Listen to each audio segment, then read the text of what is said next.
ಮಧ್ಯಪ್ರಾಚ್ಯದಲ್ಲಿ ನಡೀತಿರುವ ಯುದ್ಧದ ಕಾರ್ಮೋಡ ಇದೀಗ ಬೆಳಗಾವಿಯ ಕೈಗಾರಿಕೋದ್ಯಮ ಮೇಲೆ ಕೂಡ ಬಿದ್ದಿರುವಂಥದ್ದು. ಹೀಗಾಗಿ ಸಹಜವಾಗಿ ಬೆಳಗಾವಿಯಿಂದ 70ಕ್ಕೂ ಅಧಿಕ ದೇಶಗಳಿಗೆ ಇಲ್ಲಿನ ಬಿಡಿಭಾಗಗಳು ಏನು ಸಪ್ಲೈ ಆಗ್ತಿದೆ ಅದೀಗ ಸಂಪೂರ್ಣವಾಗಿ ನಿಂತಿರುವಂಥದ್ದು. ಹೀಗಾಗಿ ಸಹಜವಾಗಿ ಬೆಳಗಾವಿಯ ಉದ್ಯಮಿಗಳಿಗೆ ಆತಂಕಕ್ಕೆ ಒಳಗಾಗಿರುವಂಥದ್ದು. ನಮ್ಮ ಜೊತೆಗೆ ಮಾತಾಡೋಕ್ಕೆ ಬೆಳಗಾವಿ ಚೇಂಬರ್ ಆಫ್ ಕಾಮರ್ಸ್ನ ಅಧ್ಯಕ್ಷರು ಇದ್ದಾರೆ, ಅವರೇ ಮಾತಾಡ್ಸೋಣ.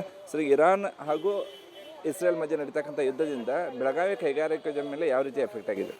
ಸರ್, ನನ್ನ ಹೆಸರು ಪ್ರಭಾಕರ್ ನಾಗರಮುನ್ನಳ್ಳಿ ಅಂತ. ನಾನು president the Belgaum chamber of commerce and industry Belagavi. ಈ ಏನು ಯುದ್ಧದ ಕಾರ್ಮೋಡ ಈಗ ಏನು ಕವಿದಿದೆ, ಇದು ಅರಬ್ ಕಂಟ್ರೀಸು, ಅಮೇರಿಕಾ, ಆಮೇಲೆ ಅದಕ್ಕೆ ಕನ್ಸರ್ನ್ ಇರೋ ಎಲ್ಲ ದೇಶಗಳಿಗೆ ಇಫೆಕ್ಟ್ ಆಗಿದೆ. ಈ ಯುದ್ಧದ ಭೀಕರತೆ ಇನ್ನು ಮುಂದೆ ನೋಡಿದಾಗ ಬಹಳ ಭೀಕರತೆ ಹೆಚ್ಚು ಪರಿಣಾಮ ಆಗ್ಬೋದು ಅಂತ ತಿಳ್ಕೊಂಡಿದ್ದೀವಿ. ಯಾಕಂದರೆ ಮುಂಚೆ ಇಲ್ಲಿವರೆಗೆ ನಾವು ಈ ಥರ ಯುದ್ಧದ ಪರಿಸ್ಥಿತಿಯನ್ನು ನಾವು ಕಂಡೇ ಇರಲಿಲ್ಲ, ಯಾವುದೂ ಅನುಭವಕ್ಕೆ ಇಲ್ಲ. ಅದು ಸರ್ಕಾರಕ್ಕಾಗಲಿ ನಮಗೂ ಆಗಲಿ ಈ ಥರದ ತೊಂದರೆ ಯಾವ ಥರ ಇದ್ರ ಇಫೆಕ್ಟ್ ನಮಗೆ ಆಗ್ಬೋದು ಅಂತೇಳಿ ಅನಿಸಿರಲಿಲ್ಲ.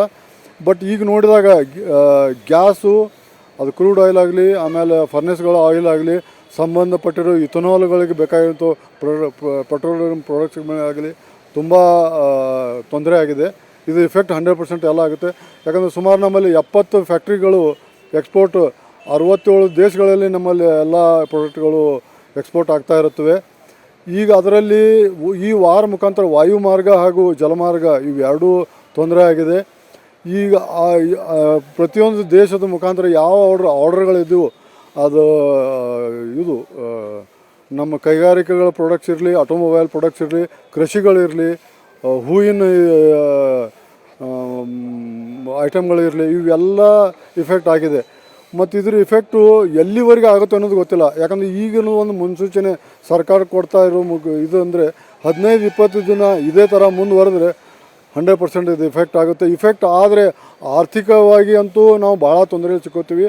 ಅದರ ಮೇಲೆ ಅನ್ಎಂಪ್ಲಾಯ್ಮೆಂಟನ್ನು ಕ್ರಿಯೇಟ್ ಆಗುತ್ತೆ. ಯಾಕಂದರೆ ಎಕ್ಸ್ಪೋರ್ಟ್, ಪರ್ಟಿಕ್ಯುಲರ್ಲಿ ಎಕ್ಸ್ಪೋರ್ಟ್ ಜಾಬ್ಗಳೇನು ಇರ್ತಾವೆ ಅದರಲ್ಲಿ ಸ್ಕಿಲ್ಡ್ ಲೇಬರ್ಸ್ ಭಾಳ ಇರ್ತಾರೆ, ಅಡ್ಮಿನಿಸ್ಟ್ರೇಟಿವ್ನಲ್ಲೂ ಸ್ಕಿಲ್ಡ್ ಇರ್ತಾರೆ, ಓನರ್ಸನ್ನು ಭಾಳ ಒಳ್ಳೆಯ ಇದರಲ್ಲಿ ಇರ್ತಾರೆ ಅವರು. ಇದು ಒಂದು ಇಫೆಕ್ಟ್ ಆದರೆ ಇದ್ರ ಇಫೆಕ್ಟ್ದಿಂದ ಪ್ರತಿಯೊಂದು ಒಳ್ಳೆ ಇಂಡಸ್ಟ್ರಿಗಳೆಲ್ಲ ಬ್ಯಾಂಕ್ ಸುಳಿಯಲ್ಲಿ ಸಿಕ್ಕಾಳ್ತಾ ಇರ್ತವೆ.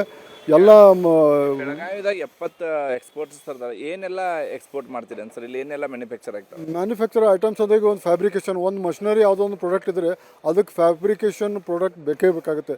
ಯಾಕಂದ್ರೆ ಅದ್ರ ಸೇಫ್ಟಿ ಕವರ್ ಆಗಲಿ, ಅದರ ತಳ ಒಂದು ಅದರ ಫೌಂಡೇಶನ್ ಆಗಲಿ, ಎಲ್ಲ ಅದ್ರ ಮೇಲೆ ಮೇನ್ ಪ್ರಾಡಕ್ಟ್ಸು, ಅದ್ರ ಒಳಗಡೆ ಬೇಕಾಗಿರೋಂಥ ಅದು ಶಸ್ತ್ರಾಸ್ತ್ರಗಳಾಗಿರಲಿ, ಅವೆಲ್ಲ ಪ್ರಾಡಕ್ಟ್ಸ್ ಇಲ್ಲೇ ಆಗ್ತವೆ.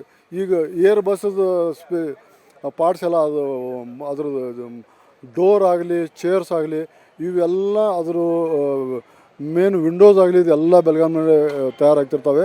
ಸಣ್ಣ ಪ್ರಾಡಕ್ಟ್ಗಂತೂ ತುಂಬ ಇದಾಗುತ್ತೆ. ಅದು ಎಲ್ಲಕ್ಕೂ ಎಲ್ಲ ದೇಶಗಳಿಗೂ ಎಲ್ಲ ಅವರು ಏನು ಮಷಿನರೀಸ್ ಇರ್ತಾವೆ ಅವಕ್ಕೆಲ್ಲ ಬೇಕಾಗುತ್ತೆ. ಅದನ್ನು ನಾವು ಎಕ್ಸ್ಪೋರ್ಟ್ ಮಾಡ್ತಾ ಇರ್ತೀವಿ.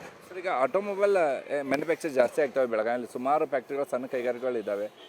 ಎಷ್ಟು ದೇಶಕ್ಕೆ ಇಲ್ಲಿಂದ ಆಟೋಮೊಬೈಲ್ ಮ್ಯಾನುಫ್ಯಾಕ್ಚರ್ ಎಲ್ಲ ಹೋಗ್ತಾವೆ ಸರ್? ಹೆಂಗದ ಇಲ್ಲಿಂದ ನಾವು ಮೇಜರ್ ಪ್ರಾಡಕ್ಟ್ಸ್ ಎಲ್ಲ ಈಗ ಮಹೀಂದ್ರ ಆಗಲಿ, ಇವ್ರಿಗೆ ಜರ್ಮನಿಗಳಿಗಾಗಲಿ ಯಾವ ಪ್ರಾಡಕ್ಟ್ ಮ್ಯಾನುಫ್ಯಾಕ್ಚರ್ ವೋಕ್ಸ್ ವ್ಯಾಗನ್ ಆಗಲಿ, ಅವ್ರಿಗೆಲ್ಲ ಎಕ್ಸ್ಪೋರ್ಟ್ ಮಾಡ್ತಾರೆ ಇಲ್ಲಿಂದ ಬೆಳಗಾವಿಂದ. ಸಾಕಷ್ಟು ಪ್ರಾಡಕ್ಟ್ಸ್ ಇರ್ತಾವೆ, ಸಬ್ ಪ್ರಾಡಕ್ಟ್ಸ್ ಇರ್ತಾವೆ, ಬೈ ಪ್ರಾಡಕ್ಟ್ಸ್ ಇರ್ತಾವೆ.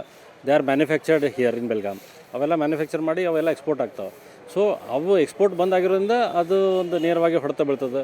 ಒಂದು ದೆನ್ ಇದು ಚಿಪ್ಸ್ ಇರ್ತಾವೆ which are use in the air industry, ಏರೋಸ್ಪೇಸಲ್ಲಿ.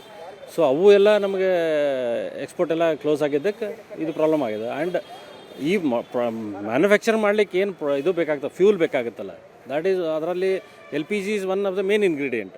ಸೊ LPG ಸಪ್ಲೈ ಕಡಿಮೆ ಆಗಿರೋದ್ರಿಂದ ಆ ಪ್ರೊಡಕ್ಷನ್ಗೂ ಅದರದ್ದು ಹೊಡ್ತಾ ಬಿದ್ದದ. ಸೊ ಏನು ಫುಲ್ ಫ್ಲೆಜ್ ಏನು ಪ್ರೊಡಕ್ಷನ್ ಆಗಬೇಕಲ್ಲ, ಅದಾಗ್ತಾ ಇಲ್ಲ. ಈಗ ಒಂದು ವರ್ಷಕ್ಕೆ ಬೆಳಗಾವಿಯಲ್ಲಿ ಎಷ್ಟು ವಹಿವಾಟು ಆಗುತ್ತೆ ಮತ್ತು ಕೇಂದ್ರ ಸರ್ಕಾರಕ್ಕೆ ಏನು ಮನವಿ ಮಾಡ್ಕೊತೀರಾ? ಸರ್, ನಾವು Belagavi is second highest tax payer in Karnataka state when it comes to industries. ಯಾಕಂದರೆ ಇದು ಕೈಗಾರಿಕೋದ್ಯಮ ಕರ್ನಾಟಕದಲ್ಲೇ ಬೆಳಗಾವಿ ಸೆಕೆಂಡ್ ಹೈಯೆಸ್ಟ್ ಇದೆ when it comes to small scale ಇಂಡಸ್ಟ್ರೀಸಿಂದ. So we are major contributor to the tax the revenue for the government ಇಂಡಸ್ಟ್ರಿಯಿಂದ. So ನಾವು ಒಂದೇ request ಮಾಡ್ಕೊಳ್ಳೋದು, ಕೇಂದ್ರ ಸರ್ಕಾರಕ್ಕಾಗಲಿ ರಾಜ್ಯ ಸರ್ಕಾರಕ್ಕಾಗಲಿ ಏನಾದರೂ ಮಾಡಿ ಸಪ್ಲೈ ಶಾರ್ಟ್ ಆಗ್ಲಾರ್ದಂಗೆ ನೋಡ್ಕೊಳ್ರಿ. ಈಗ ನಾವು ಅಟ್ ದ ಮೋಸ್ಟ್ ನಾವು ರಿಕ್ವೆಸ್ಟ್ ಮಾಡ್ಕೋಬೋದು ಆ ರಾಷ್ಟ್ರಗಳಿಗೆ ನಮ್ಮ ಕೇಂದ್ರ ಸರ್ಕಾರ ವತಿಯಿಂದ ಯುದ್ಧವನ್ನು ಆದಷ್ಟು ಬೇಗ ನಿಲ್ಲಿಸಲಿಕ್ಕೆ ರಿಕ್ವೆಸ್ಟ್ ಮಾಡ್ಕೋಬೋದು. ಎಕ್ಸ್ಪೋರ್ಟ್ ಅಷ್ಟೇ ಆಗುತ್ತೆ, ಇಂಪೋರ್ಟು ಆಗುತ್ತೆ ಸರ್ ಫಾರಿನ್. ಇಂಪೋರ್ಟೂ ಆಗಿದ್ದಿಲ್ಲ, ಇಂಪೋರ್ಟ್ ಆಲ್ಸೋ ಎಫೆಕ್ಟ್ ಆಗಿದ್ದಿಲ್ಲ. ಯಾಕಂದರೆ ಈಗ ಮೇನ್ ಅಂದರೆ ಈಗ LPG ಇಂಪೋರ್ಟ್ ಆಗ್ತಿತ್ತಲ್ಲ ಸರ್, LPG ಆಗಲಿ ಕ್ರೂಡ್ ಆಯಿಲ್ ಆಗಲಿ ಎಲ್ಲ ಇಂಪೋರ್ಟ್ ಆಗ್ತದಲ್ಲ, ಫ್ಯೂಲ್ ಆಗಲಿ ಅದು ನಿಂತು ಬಿಟ್ಟದಲ್ಲ ಅದು. ಸೊ ಅದರಿಂದ ಆಮೇಲೆ ನಿಂತಂದ್ರೆ 100% ನಿಂತಿಲ್ಲ, ಬಟ್ ಏನು ಸಪ್ಲೈ ಶಾರ್ಟೇಜ್ ಅದ. ಈಗೇನು ನಮ್ಮದು ಫುಲ್ ಫ್ಲೆಜ್ಡ್ ಏನು ಡಿಮಾಂಡ್ ಇದೆ. ಸಪೋಸ್ ನಮಗೆ ಇವತ್ತು ಬೆಳಗಾಮಲ್ಲಿ ದಿನಕ್ಕೆ ಒಂದು 500 ಸಿಲಿಂಡರ್ ಬೇಕು. ಈಗ 500 ಸಿಲಿಂಡರ್, ಈಗ ಹೋಟೆಲ್ ಇಂಡಸ್ಟ್ರಿಗೆ 500 ಸಿಲಿಂಡರ್ ಬೇಕಾಗುತ್ತೆ. 500 ಸಿಲಿಂಡರ್ ಸಿಗ್ತಾ ಇಲ್ಲ. ಸೊ ಕೈಗಾರಿಕೋದ್ಯಮಕ್ಕೂ ನಮ್ಗೆ ಸಿಲಿಂಡರ್ಸ್ LPG ಬೇಕಾಗುತ್ತೆ. So even hotel is also ಒಂದು ಉದ್ಯಮನೇ ಅಲ್ಲ ಸರ್, ಹೋಟೆಲ್ ಇಂಡಸ್ಟ್ರಿನ ಅಂತೀವಿ ನಾವು ಅದನ್ನು.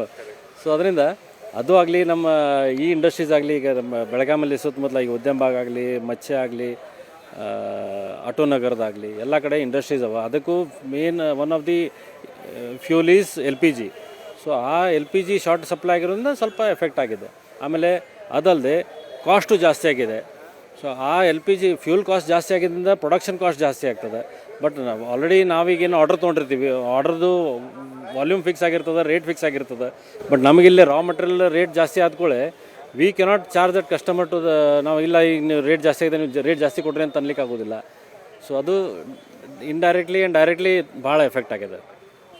ಇಷ್ಟು ಬೆಳಗಾವಿ ಚೇಂಬರ್ ಆಫ್ ಕಾಮರ್ಸ್ನ ಪದಾಧಿಕಾರಿಗಳು ಹೇಳ್ತಿರುವಂಥ ಒಟ್ಟು 700 ಕೋಟಿ ರೂಪಾಯಿ ವ್ಯವಹಾರವನ್ನು ಬೆಳಗಾವಿಯ ಉದ್ಯಮಿಗಳು ಮಾಡ್ತಿದ್ದಾರೆ. ಹೀಗಾಗಿ ನಮಗೆ ಇಂಪೋರ್ಟು ಕಷ್ಟ ಆಗ್ತಿದೆ, ಎಕ್ಸ್ಪೋರ್ಟ್ ಅಂತೂ ತೀರಾ ಕಷ್ಟ ಆಗ್ತಿದೆ. ಹೀಗಾಗಿ ಯುದ್ಧವನ್ನು ನಿಲ್ಲಿಸಬೇಕು ಅಂತೇಳಿ ಕೇಂದ್ರ ಸರ್ಕಾರದ ಮೂಲಕ ಅವರು 3 ರಾಷ್ಟ್ರಗಳಿಗೆ ಮನವಿಯನ್ನು ಮಾಡಿಕೊಂಡಿರುವಂಥದ್ದು. ಕ್ಯಾಮ್ರಾ ನಡೆಶ್ ಪಾಲ್ ಜೊತೆ ಅನಿಲ್ ಕಾಜ್ಗಾರ್, ಏಷ್ಯಾನೆಟ್ ಸುವರ್ಣ ನ್ಯೂಸ್, ಬೆಳಗಾವಿ.